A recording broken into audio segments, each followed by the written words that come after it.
இன்னைக்கு பார்த்தீங்கன்னா எங்களுக்கு மத்தியானம் ஒரு கோயிலில் சாப்பாடு, ஒரு கோயிலில் கும்பாபிஷேகம் மாரசாமி கோயில். அதனால சாப்பாடு தரேன்னாவளா, காலையிலே அவியலுக்கும் பிள்ளைகளுக்கும் சோறு பொங்கி குழம்பு வச்சுட்டேன். இருந்தாலும் பிள்ளைகள் வருவாங்க அப்படின்னு எதிர்பார்த்தேன். பிள்ளைகள்ட்ட கேட்டேன், இல்லை நாங்கள் வரல, அங்கே வீட்டிலே சாப்பிட்டுக்கிட்டோம் அப்படின்னு சொல்லிட்டா. அப்புறம் நான் மட்டும் தான் கிளம்பி போயிட்டு வந்தேன் பார்த்துக்கிட்டோம் கோயிலுக்கு. இருந்தாலும் கோயில் சாப்பாடு சாப்பிட்றதுல ஒரு தனி இது என்னது நல்லாயிருக்கும் கோயில் சாப்பாடு. அதுக்கப்புறம் பார்த்திங்கன்னா அந்த ஹேங்கரு விலை கம்மியாக இருக்குன்னு சொல்லிட்டு இது வாங்கினேன். என்ன டப்பாவில் தான் ஸ்பூன் போட்டு வச்சுருந்தேன்னா அது எனக்கு நல்லா மாதிரி தெரிஞ்சுது. அதனால சரி இந்த ஹேங்கர் வாங்குவோம், குறைஞ்ச விலையாக இருக்குன்ட்டு வாங்கிட்டேன். வாங்கினதுக்கப்புறம் பார்த்தா எங்கள் வீட்டில் ஆணி அடிக்க விட மாட்டேன்ட்டா. அதுக்கப்புறம் திருப்பி யூடியூப்லாம் பார்த்து யோசித்து அதுக்கப்புறம் இந்த இது வாங்கினேன், ஊக்கு பால் ஊக்குன்னு சொல்லிட்டு வித்தாவளோ அதை வாங்கியிருக்கு. ஏன்னா இப்போ குறைஞ்ச விலைக்கு ஹேங்கர் வாங்கிட்டு திருப்பி இது செலவு தான். எப்படினாலும் ஆணி அடிக்கிறதுக்கு ஆளை கூப்பிடணும், நம்ம ஆணி அடிக்கணும், அப்படி அது ஒரு செலவு தானே. எப்படினாலும் எக்ஸ்ட்ரா செலவு தான். அதை யோசிக்காமல் ஹேங்கர் போய் வாங்கியாச்சு. இருந்தாலும் பரவாயில்ல, வாங்கினதுக்கு நம்ம போட்டு தானே ஆகணும். இது வந்து 5 கிலோ வெயிட் வரைக்கும் தாங்குமாமா.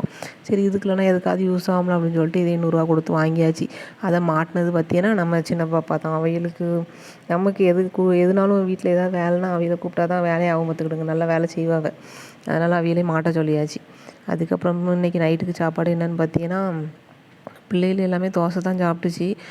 சோயா குழம்பு வச்சோம்ல, அது நல்லா தண்ணியாக இருந்துச்சு. அதுக்கப்புறம் திருப்பி சாயங்காலம் சூடு பண்ணும்போது நல்லா கிரேவி ஆகிட்டு பற்றிலாம். அதனால் அதையே போட்டு தோசைக்கு வந்து பிள்ளைகள் சாப்பிட்டாச்சு. நமக்கு எங்கள் வீட்டுக்காரர்களும் தோசை விட்டு வச்சாச்சு. எனக்கும் தோசை சாப்பிடும் போல் இருந்துச்சு. ஆனால் இன்னொரு மனசு சோறு சிக்கன் குழம்பு நம்ம சரியாக சாப்பிட்லையே, அதனால சிக்கன் குழம்பு சாப்பிடுவோம், சோறும் சிக்கன் குழம்பு சாப்பிடுவோம் அப்படின்னு இருந்துச்சா. சரி அதனால் இதே சாப்பிடுவோம். கோயிலில் சாப்பிட்லன்னா மத்தியானம் சாப்பிட்ருப்பேன் இதை. சரி கோயில் சாப்பாடு எப்போவாது தான் போடுவாங்க, அதனால கோயில் சாப்பாடை முதல்ல சாப்பிடுவோம் அப்படின்ட்டு அங்கே போயாச்சா. அதனால் நைட்டுக்கு இப்போ நல்லா ஆறி போய் தான் இருக்குது சோறு. அதனால் குழம்பு நல்லா சூடு பண்ணியாச்சு. அந்த அடியில் உள்ள சோறுலாம் கட்டி கட்டியாக தானே இருக்குது. நமக்கு இந்த கட்டியாக சோறு இருந்தால் என்னவோ நல்லா மாணிக்கு தெரியும். நல்லா ஊற்று விட்டுட்டு அதுக்கப்புறம் போடுவோம். நான் காலைல சொன்ன மத்தியில் சிக்கன் குழம்பு வந்து இப்போ சூடாக இருக்கும்போது குழம்பு மாதிரி இருக்கும். ஆனால் ஆறிடுச்சுன்னா கட்டியாயிரும் சொன்னேன்னா அதே மாதிரி இங்கே குழம்பே இல்லை, வெறும் சிக்கன் மட்டும் தான் கிடக்கு. ஆனால் அதை சோத்தில் போட்டு பிசைஞ்சு சாப்பிட்டோம்னா ஐயாப்பா சூப்பராக இருக்கும். அந்த குழம்பா ஊற்றி சாப்பிட்றதை விட கிரேவியாக சிக்கனை போட்டு சாப்பாட்டில் போட்டு பிசைஞ்சு சாப்பிட்டா நல்லாயிருக்கும். இது வந்து இந்த கிரேவியாக சாப்பிட்டு பழக்கிறக்கு ஆளுகளுக்கு தான் நல்லாயிருக்கும். சிலர் வந்து குழம்பு தண்ணியாக ஊற்றி சோத்தை முங்குற அளவுக்கு குழம்பு ஊற்றி சாப்பிடுவாங்களாம், அவியலுக்குலாம் அது செட் ஆகாது.